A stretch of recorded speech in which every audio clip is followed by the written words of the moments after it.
จักปีหรอ12ฮะ12 ปีคนงามก็เลือกหลายจักหน่อยเด้เนาะบ่ได้เลือกนะ บ่ได้เลือกนะน้องมาจากบ้านใดมันแกงขาวบ่หรือจังได๋ทุกกันเนี่ยตั้งใจมากเลยแต่ว่าสร้างตั้งใจสร้างตั้งใจสร้างโอเคบ่มีคือตะกี้แล้วบ่ดีมานำไผมาผู้เดียวบ่หรือว่ามาแต่นำว่าแม่ไปบ้านเราอ๋อแม่กลับบ้านแล้วจะคอย2 โมง 3 โมงเลยแหละน่าจะมีคนมาโดยบ่แม่นเด้อไปกินเฟอว่ะกำลังจะไปกินเบียร์นี่ไปนำกันอ๋ออุ้ยเจ็บคออยู่2526แม่นบ่แม่นแค่น่ะเป็นฉันก็เป็น25 ปีแล้วฉันก็เป็นเซี่ยวกันแล้ว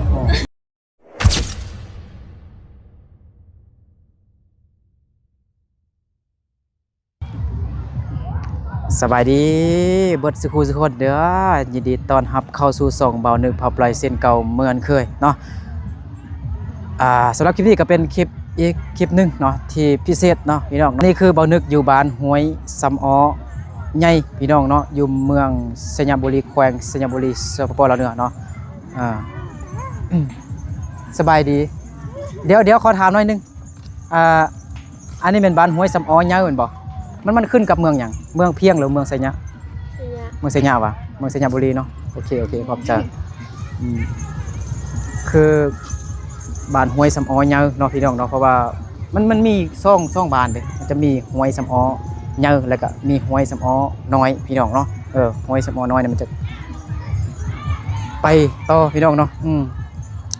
คือมื้อนี้บ่ดึกสิพาทุกคนไปเที่ยวไปเบิ่งงานบุญกินเจียงส่วนเผามงเนาะปีนึงมีเทื่อนึงพี่น้องเนาะบ่นึกก็เป็นครั้งแรกเนาะที่ได้มาเที่ยวมาลิ้นได้มาเห็นกับตาหั่นนะงานบุญพระเจ้าเป็นจังได๋หั่นน่ะเนาะก็บ่นึกก็เคยเห็นแต่อยู่ใน YouTube หรือว่าอยู่ในโทรทัศน์ซื่อๆแต่บ่เคยมาเที่ยวมาลิ้นแบบโดยตนเองแท้ๆเนาะพี่น้องเนาะมื้อนี้ก็เป็นโอกาสดีเนาะที่บ่นึกก็ได้มาเที่ยวมาลิ้นเนาะก็บ่นึกก็บ่ฮู้จักพี่น้องเนาะก็ได้ยินเขาเจ้าว่ามีงานบุญกินเจียงอยู่ห้วยสำอ้อเนาะบ่นึกก็เลยถามเขาเจ้ามาว่าบ้านห้วยสำอ้ออยู่ซื่อก็ถามมาพี่น้องเรื่อยๆเนาะจนเมื่อกี้บ่นึกก็ลงทางพี่น้องเนาะมากับซาวลีสบายดีซาวลีซาวลีเนาะสบายดีซาวลีซาวลีเป็นตากล้องเนาะไฟเฮาก็เรือน้อยนะพี่น้องเนาะเฮาก็บ่ได้มาแต่เช้าเด้เฮามาแต่เช้าแต่ว่าเฮาลงทางพี่น้องเนาะ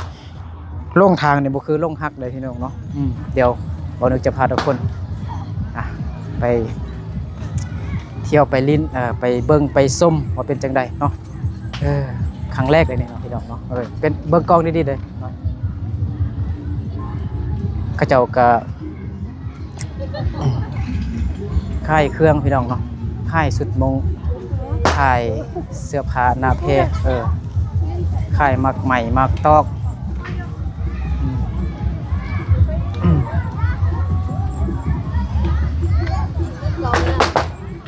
โอ้เขาซับบักเบ้งอยู่พุ่นเด้ซับบักเบ้งบ่เฮาโอ้เขาเจ้าเปิดเพลงเปิดลำโพงแฮงดังแฮงตึงตั้งเขาน่าใจเฮ็ดตั้งแต่เมื่อวานนี้พี่น้องเนาะ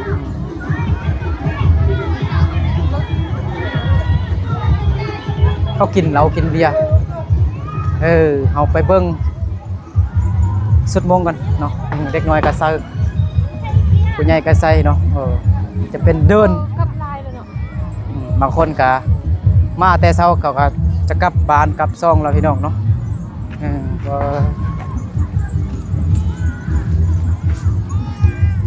บางคนก็ยังอยู่เนาะหาเก่ามาก็มีเนาะถ่ายรูปถ่ายคลิปไว้เป็นความทรงจำพี่น้องเนาะงามพี่น้องเนาะนี่งามแพงเนาะสุดวงเห็นบ่พี่น้องเนาะสบายดีย่อยชงขอสัมภาษณ์ได้บ่ในนึงเอิ้นน้องมาดูน้องให้เบิ่งสุดมงน้องอยากเบิ่งสุดมงนะงามแฮงเด้สุดเอามาเบิ่งอันนี้เป็นผู้สาวมงหรือผู้สาวลาวสบายดีเป็นผู้สาวมงบ่หรือผู้สาวลาวลุ่มสาวมงมื้อนี้บ่ได้ใส่ชุดมงมาบ่ได้ทำอื่น มื้ออื่นเอายังมีอยู่บ่ นี่ จักมื้อ ประมาณ3 มื้อดิ 3มื้อแล้วอันนี้เขาเฮ็ดตั้งแต่มื้อใดหน่อยเขาเฮ็ดตั้งแต่มื้อใด แต่มื้อ เมื่อวานนี้เขาจัดงานบุญกินเจียงในจักมื้อ 3 มื้อ4 มื้อ 3มื้อ4มื้ออื่นก็ต้องได้มาอีกแล้วเนาะเบิ่งพวกน้องใส่ชุดมงเนาะยังเข้าเรียนอยู่บ่ ให้บ่เข้า บ่เข้าแล้วเอาพวก บ่ บ่แม่นเฮ็ดเวียก เฮ็ดเวียกว่ะเฮ็ดเวียกอยู่ซะ เฮ็ดเวียกอยู่คุณทอง คนห้องโดยขอบใจเด้อไอ้มาเลาะสัมภาษณ์อยู่3โมง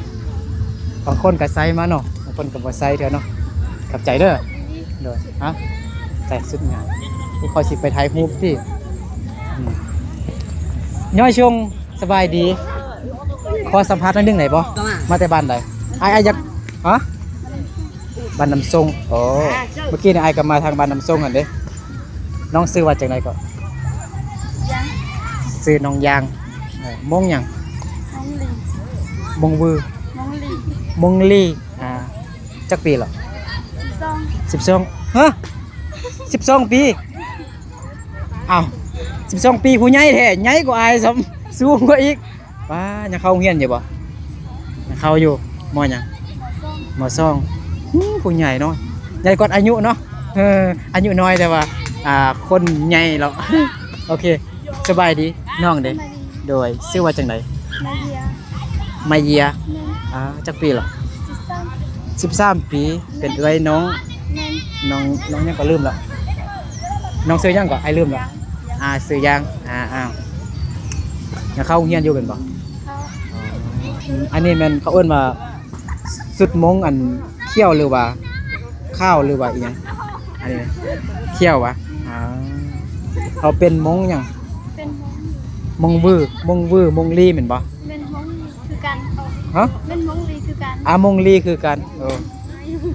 ด้วยฮะมานี่ก่อนไอขอสัมภาษณ์หน่อยนึงก่อนนี่อาชีลง YouTube เด้อซองไอซื้อซองเบานึกเผาไพลเบานึกเป็นภาษาไทยเด้อโอเคขอบใจเด้อเด้อสุดสุดนี่กำลังนั่งอยู่นี่คือว่างามเพียงเด้เธอสบายดีไอข้อสัมภาษณ์ได้บ่นะเพราะว่าอยากให้ผู้ชมเบิ่งอันสุดมงเนี่ยนะโอ้งามแฮงเนาะน้องชื่อว่าจังไดก็ นาลี นาลี เลย นาลีจักปีหรอ 15 1515ยังเข้าโรงเรียนอยู่ ไป บ่ 16แล้วบ่เข้าแล้ว บ่เข้าแล้วเฮ็ดหยังมีแฟนแล้วบ่มียังโสดอยู่วะตัวดิสดตอนท้ายซื่อๆติตอนว่าแท้น่ะจักเปอร์เซ็นต์ 100 100ถ้ามี 100% แฟนก็มีแฟนนั่งอยู่ แท้เอากระเด้อบุญกินเจียงนี่เขาก็เด้อ5คู่เด้บ่คิดสิมีคู่นำเข้าเด้อบ่ ก็ยังมีอยู่เด้บ่มีดู บ่มีวะโอ้คนงามก็เลือกหลายจักหน่อยเด้เนาะ บ่ได้เลือกน่ะ บ่ได้เลือกนะน้องมาจากบ้านใด บ้านแกง บ้านแกงห้วยแกงบ่ บ่แม่น อยู่บ้านแกงอยู่ อยู่ตั ตัว วเมื เมือ อง ง เลย โดย กงกันข้ามกับอันสนามบินแม่นบ่ แม่น สมพอแล้วเนาะคนอยู่ในเมืองแล้วงามเนาะคิวดีหั่นนะอันนี้มันเขาเอิ้นว่าสุดมงอันเขี้ยวหรือว่าข้าว บ่อันสุดมงธรรมดาทั่วไปนั่นแหละ ธรรมดาทั่วไปวะ แม่นแล้วเพราะว่าบัดนี้อันเดี๋ยวนี้นะเข้ามากันตัดตามใจตัด ตามใจเนาะบ่คือแตะกี้เนาะ ก็คือแต่กี้แล้ว บ่คือแตะกี้แล้วน้องนาลีเนาะน่าฮักสดใสพี่น้องเนาะอายุ15 ปีเนาะมานำผู้เบา บ่แม่นมานำหมู่ มานำผู้นี้อันนี้ได้สุดหยังสุดมงขาวบ่หรือจังได๋ คือกันเนี่ยตั้งใจมากเลยแต่ว่าสร้างตั้งใจสร้าง ตัดสั่งโอเค บ่มีคือแต่กี้แล้ว เด้อขอบใจเด้อน้องนาลีเด้อขอบใจเล่นให้สนุกเด้อ โอ้ผู้บ่าวมงพี่น้องเนาะผู้บ่าวมงอายุ12-13 ปีนี่กับผู้ใหญ่แล้วพี่น้องเนาะบ่ว่าแต่ผู้ชายเนาะผู้หญิงก็คือกันพี่น้องเนาะ บางคนนี่ก็บ่นึกไปสัมภาษณ์ก็ขี้อายได้พี่น้องเนาะบ่ไปเข้ากล้องหั่นนะบางคนก็สลัดเว้าอีหยังหั่นนะฮะผู้เก่าหั่นน่ะมานี่ก่อนย่อยชงสบายดีขอสัมภาษณ์ได้บ่น้องชื่อว่าจังได๋ซื้อบางห่วง ชื่อห่วง บางห่วง วังห่วงน้องวังห่วงจักปีเหรอ 12 ปีในเข้าโรงเรียนอยู่บ่ เขา อ๋อเข้าโรงเรียนอยู่ซะ เขาเอกภาพ เอกภาพอยู่ตัวเมืองพุ่นบ่น้องอยู่บ้านใด บันแกง บ้านแกงบ้านแกงอยู่ตัวเมืองแม่นบ่ ยวนบ้านสัญญาบุรี อยู่สัญญาบุรีอยู่เมืองสัญญาบุรีมานำไผมาผู้เดียวบ่หรือว่ามานำ แต่ว่าแม่ไปบ้านเรา แม่กลับบ้านแล้วเฮานี่แม่แต่มีแต่อยู่นี่ก่อนซอกคู่ก่อนเนาะซอกผู้บ่าวก่อนเนาะ แม่นบ่โอเคขอบใจเด้อเด้อ ได้ นี่ซะเก่าติเฮาก็สัมภาษณ์ผู้ใหม่ไปเรื่อยๆพี่น้องเนาะเห็นผู้ใดที่อยากให้เฮาสัมภาษณ์ก็สัมภาษณ์ถามว่าสัมภาษณ์ได้คันบ่ได้ก็เฮาก็บ่สัมภาษณ์เนาะ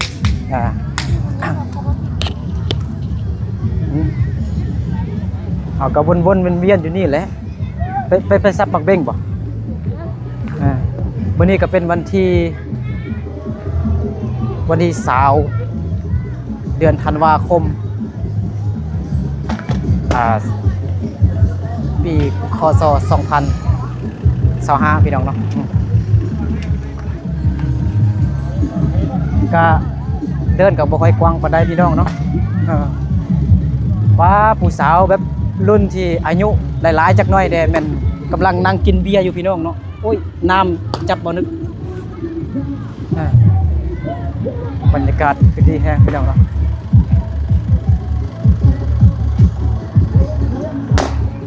ฮะใส่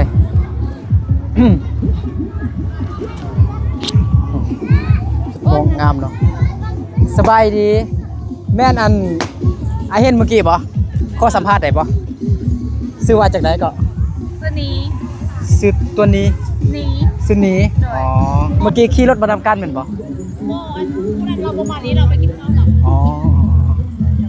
ขอสัมภาษณ์น้อยนึงสุดงามเด้เนาะมาจากบ้านยังนี่น้องนี่มาจากบ้านใด มาจากหอยเส้นขาว ไว้จันคำวะ ดอย โอ้ว่าคือว่าแมทเท่าใดกับน้องซุ่งนะ 159 159โอ้จักปีแล้วน้องนี้ สาวซ่อง สาวโซ่บ่มีแฟนดอกบ่ ก็มีนะ บ่มีเถอะผู้สาวมุ่งเนี่ยคันอายุประมาณนี้เขาว่าผู้สาวเฒ่าแม่นบ่ นั่นแหละเพราะว่า แต่ว่าน้องยังงามคืออันผู้สาวฮะบ่เห็นหน้าบ่แจ้งบ่ทางนี้นะโอเคยังเฮียนอยู่บ่ โบบริเหียนหรอ บ่ได้เฮียนเฮ็ดเวียก โดยแม่ละ ว้าวเมื่อกี้เห็นน้องเห็นอ้ายบ่ไอ้เอิ้นใส่นะ เหียนตอนเฮาออกบ้านเที่ยวบ้านหอยเส้นขาว แม่นกำลังออกมาจากบ้านห้วยเซนคำมันน่ะเห็นน้องเนาะได้ถ่ายน้องน้อยนึงเมื่อกี้คลิปสั้น งามขนาดเลยนำมาจนใดพี่น้องนำมาฮอดงานเลยพี่น้องเนาะบุญกินเจียงก็เดิมเขาซอกคู่เด้บ่แม่นบ่ แม่ละ น้องบ่ได้เถอะบ่ต้องเอิ้นน้องเนาะเพราะว่าอายก็26ปีแล้วน้องเขาซอกมันบ่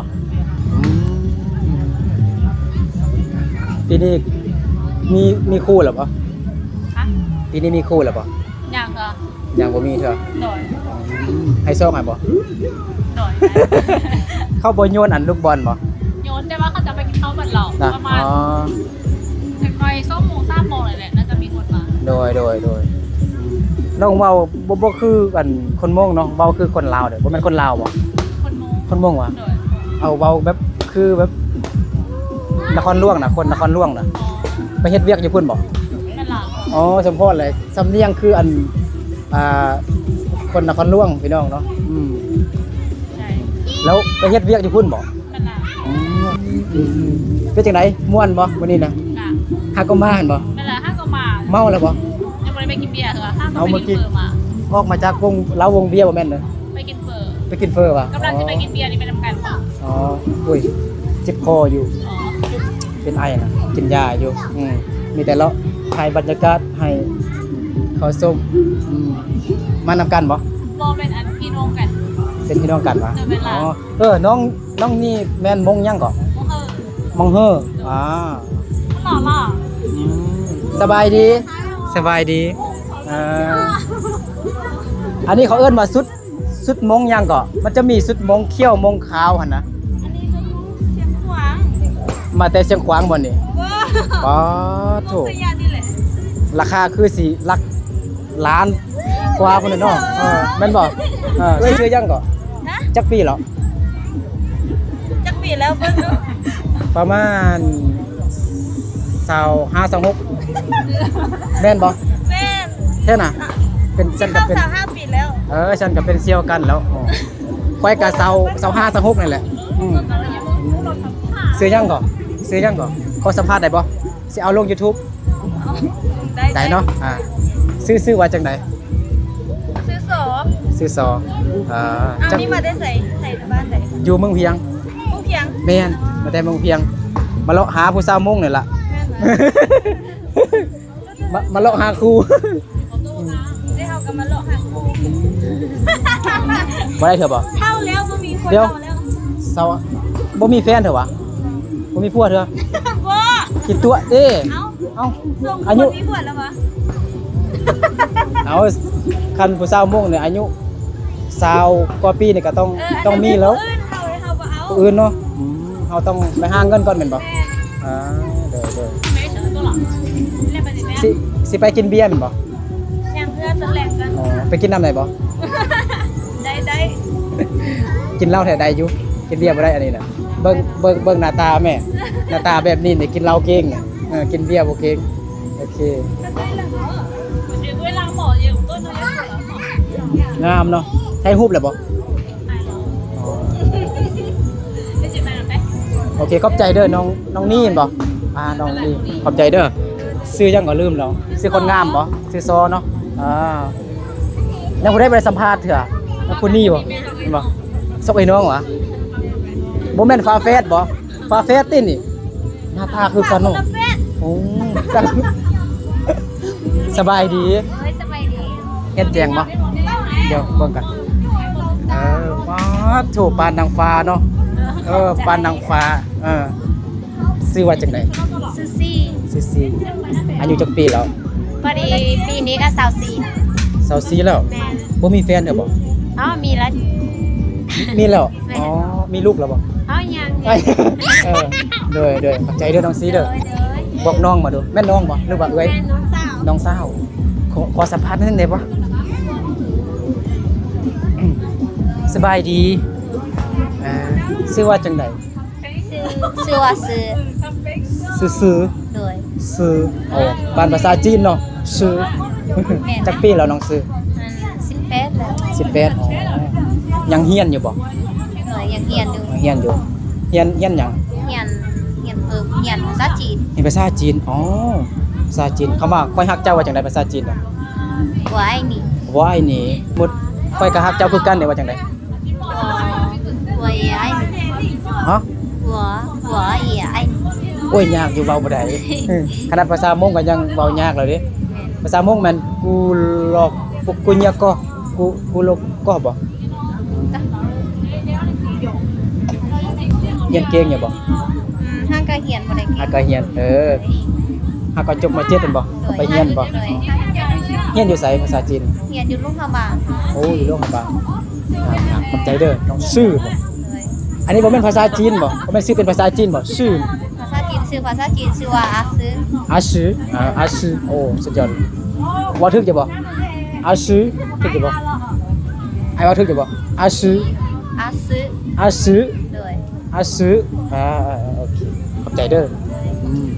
เอามาเบิ่งความงามของสาวมงก่อนน้องนี่น้องชอ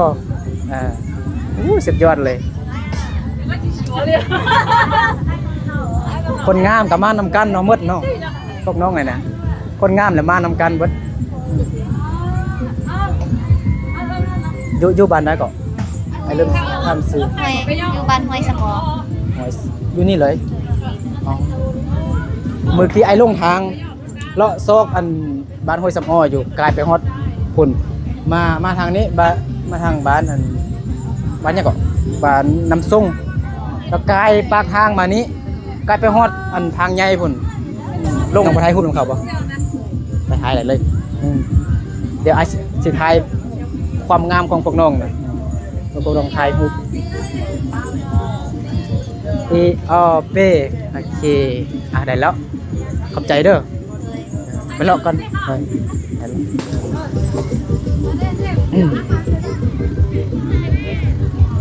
เสียงเพลงก็ดังพอสมควรพี่น้องเนาะ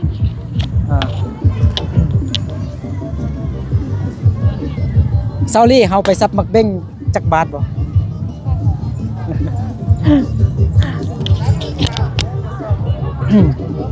โอ้เขาเฮ็ดลูกใหญ่ได้เขาเฮ็ดอันลูกเบ้งใหญ่พี่น้องเนาะบ่นึกก็เคยซับมักเบ้งพี่น้องบ่ค่อยถึกอ่ะนะลูกละเท่าไหร่นี่นะลูก 8,000 ว่ะซับบ่ลองเป็นแบบลองลูกเดียวกันลูกละ 8,000 โอ้มันคือว่าไกลแท้ลูกละ 8,000 ว่ะอ๋อสิซับได้อยู่บ่เนาะคือว่าไกลแล้วไกลแล้วอ่ะลองเบิ่งลูกนึงก่อนบ่ถึกดอกเบิ่ง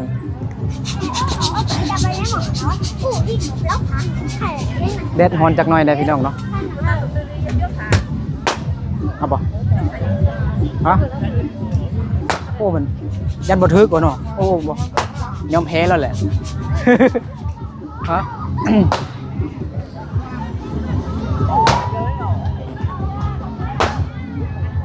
โอ้มันก็อากาศร้อนๆจักหน่อยได้พี่น้องเนาะ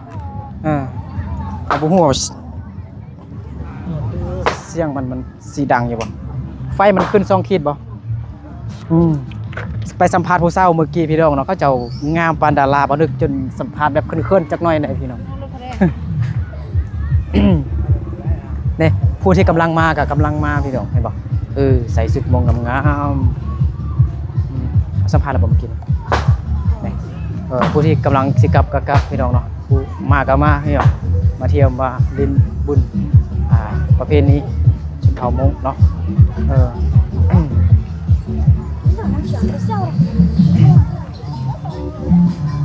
ไปทางไหน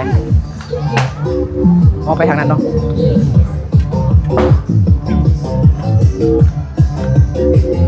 กินแดเลือกทางรถก่อน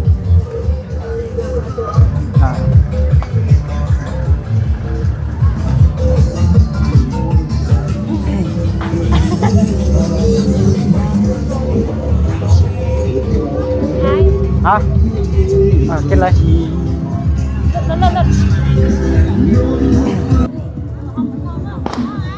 บุญโอมพาเพลินลำโพงใหญ่อลังการพี่น้องเนาะได้ยินอันน้องๆเพิ่นว่าเมื่อกี้แม่นเขาจัดงานบุญกินเจียงอยู่นี้4-5 มื้อว่าซั่นเนาะนี่เนาะบรรยากาศดีแห่งเนาะเซาลี่ก็เริ่มฮ้อนแล้วเนาะเห็นผู้สาวหลายเนาะเซาลี่เนาะฮ้อนบ่เห็นอันผู้สาวออกมาทางนี้บักไกลาพี่น้องบ่ฮู้ว่าเขาน่าจะไปพักผ่อนอยู่นี่เนาะบ่แม่นเขาไปเข้าห้องน้ำอยู่นี่ทางเข้าไปเข้าห้องน้ำอยู่ทางนี้พี่น้องเนาะไปตอนนี้บ่นึกกับซาวลีก็ออกมานอกแล้วพี่น้องเนาะอากาศคือว่าร้อนแฮงพี่น้องเนาะทั้งร้อนทั้งมวนทั้งมันเนาะทั้งได้เห็นผู้สาวงามๆพี่น้องเนาะเป็นมาทางนี้หน่อยอันนี้เป็นบ้านห้วยสำออใหญ่บ้านห้วยสำออใหญ่เมืองสัญญบุรีแขวงสัญญบุรีสปปลาวเหนือเนาะเขาสิจัดงานบุญกินเจียงอยู่ห้วยสำออนี้คือว่า3-4-5 มื้อเนี่ยนะพี่น้องเนาะ มื้อบางทีมื้ออื่นก็สิได้มาลิ้นอีกพี่น้องเนาะอันนี้ก็จะเป็น EP 1พี่น้องเนาะEP 1ถ่ายบรรยากาศให้พี่น้องนะครับเบิ่งนะครับชมเนาะถ่ายโดนบ่ได้พี่น้องไฟโทรศัพท์เฮาก็ยังน้อย โอเคพี่น้องเนาะเดี๋ยวสำหรับคลิปนี้ก็เบาดึกก็ขอโจไว้ซำนี้ก่อนเนาะแล้วเจอกัน EP ต่อไปเด้อเนาะใครที่มักคลิปแบบนี้ก็ฝากกดไลค์กดแชร์กดติดตามเด้อเนาะก็